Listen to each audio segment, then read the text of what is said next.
السلام علیکم ورحمۃ اللہ وبرکاتہ۔ ناظرین، آپ تمام حضرات کا استقبال ہے ہمارے یوٹیوب چینل میرا دین اسلام سیکھوں میں۔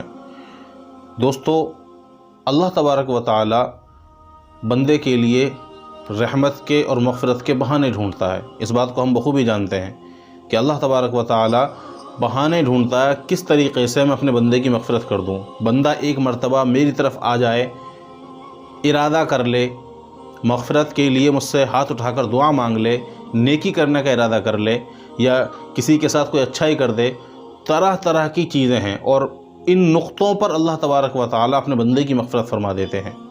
اس کے بالمقابل جو ابلیس ہے، وہ اس کی ہر ممکن یہ کوشش رہتی ہے کہ کسی بھی طریقے سے میں اللہ کے بندوں کو اللہ سے دور کروں، نیکی سے دور کر دوں، نماز سے دور کر دوں، اختلافات پیدا کر دوں، جھگڑے فساد پیدا کر دوں، یا آپس میں گھر میں جو محبت ہے اس کے اندر دشمنی پیدا کر دوں، نا اتفاقی پیدا کر دوں۔ اس طرح کی اس کی کوشش ہوتی ہے۔ لیکن اللہ تبارک و تعالی جب مغفرت کرنے پہ آتے ہیں تو ایک نقطے پر اللہ تبارک و تعالی مغفرت فرما دیتے ہیں، صرف نیکی کرنے کے ارادے پر۔ آج میں آپ کو جو قصہ سنانے جا رہا ہوں، اس قصے میں آپ دیکھیں گے کہ صرف نیکی کا ارادہ کیا اور اس کی وجہ سے اللہ تبارک و تعالی نے پورے خاندان کی بخشش فرما دی، مغفرت فرما دی، جبکہ شیطان نے اس کو روکنے کی کوشش کی۔ اور کس طریقے سے کوشش کی؟ بڑے ہی نورانی طریقے سے۔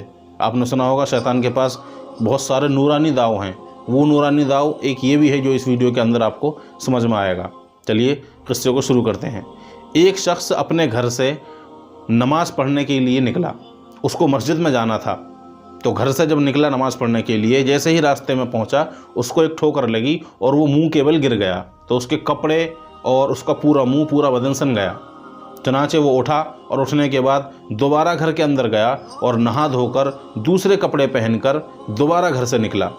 جیسے ہی دوبارہ گھر سے نکلا، پھر تھوڑی دور چلا تھا، پھر اس کو ایک ٹھوکر لگی، اور ٹھوکر لگنے کے بعد پھر وہ منہ کے بل گر گیا اور اس کے کپڑے سن گئے، پورا منہ سن گیا، یہاں تک کہ پورا بدن سن گیا۔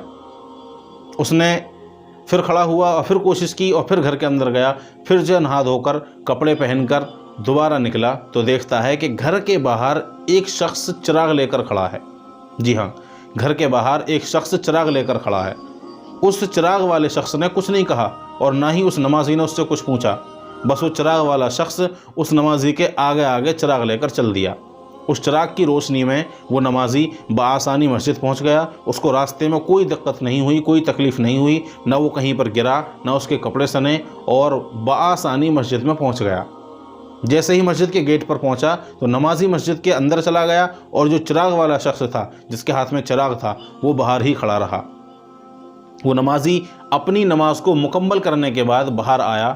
جب مسجد کے باہر آیا تو دیکھا کہ وہ چراغ والا شخص اس نمازی کا اب بھی منتظر ہے تاکہ اس کو گھر چھوڑ دے۔ جی ہاں، اس نمازی کو اس چراغ والے شخص نے گھر چھوڑا۔ وہ آگے آگے چلتا رہا اور نمازی پیچھے پیچھے چلتا رہا، اور وہ اس چراغ کی روشنی میں اپنے گھر پہنچ گیا۔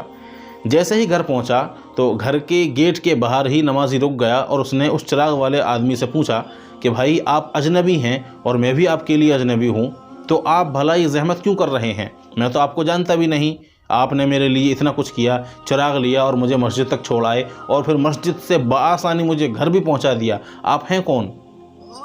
تو اس چراغ والے شخص نے کہا کہ سچ بتاؤں تو میں ابلیس ہوں۔ تو نمازی نے حیرت سے پوچھا کہ ابلیس، تمہارا کام تو مجھے نماز سے روکنا تھا، تمہیں تو اس پر خوشی ہونی چاہیے تھی، بلکہ تم تو مجھے مسجد تک پہنچا کر آئے ہو اور مسجد سے واپس بھی لے کر آئے ہو۔ اس پر اس ابلیس نے کہا کہ جب تمہیں پہلی ٹھوکر لگی تو اللہ تبارک و تعالی نے تمہارے سارے زندگی کے گناہ معاف کر دیے۔ اس کے بعد جب تم دوبارہ نہا دھو کر نکلے اور پھر دوبارہ تمہیں ٹھوکر لگی تو اس پر اللہ تبارک و تعالی نے تمہارے پورے خاندان کی بخشش فرما دی اور ان کے سارے گناہ معاف فرما دیے۔ مجھ سے رہا نہیں گیا۔ میں نے سوچا کہ اگر کہیں تیسری مرتبہ اس کو ٹھوکر لگ گئی تو اللہ تبارک و تعالی اس کے پورے گاؤں کی مغفرت نہ فرما دے، بخشش نہ فرما دے، اس لیے میں یہ چراغ لے کر حاضر ہو گیا تاکہ میں چراغ کی روشنی میں تمہیں مسجد تک لے جاؤں، تم اپنی نماز پڑھ لو اور نماز پڑھ کے گھر واپس آ جاؤ، اور تمہیں صرف نماز کا ہی ثواب ملے، باقی جو گاؤں والوں کی بخشش ہے وہ رہ جائے۔ تو یہ دیکھیے، شیطان کا نورانی دعوت تھا یہ۔ حالانکہ دیکھنے میں ایسا لگ رہا ہے کہ شیطان نے باقاعدہ چراغ لیا اور نمازی کو مسجد تک پہنچایا، اور مسجد سے لے کر گھر واپس لایا، لیکن یہ ایک نورانی داؤ ہے اس کی نیکیوں کو کم کرنے کے لیے۔ لیکن اللہ تبارک و تعالیٰ جب مغفرت کرنے پہ آتے ہیں، بخشش کرنے پہ آتے ہیں، تو ایک ٹھوکر پر مغفرت فرما دیتے ہیں، بخشش فرما دیتے ہیں، چھوٹے سے نقطے پر مغفرت فرما دیتے ہیں، بخشش فرما دیتے ہیں، جیسا کہ اس واقعے کے اندر، ایک قصے کے اندر آپ نے سنا۔ امید ہے آپ کو یہ واقعہ نصیحت آموز لگا ہوگا اور سمجھ میں بھی آیا ہوگا۔ السلام علیکم ورحمۃ اللہ وبرکاتہ۔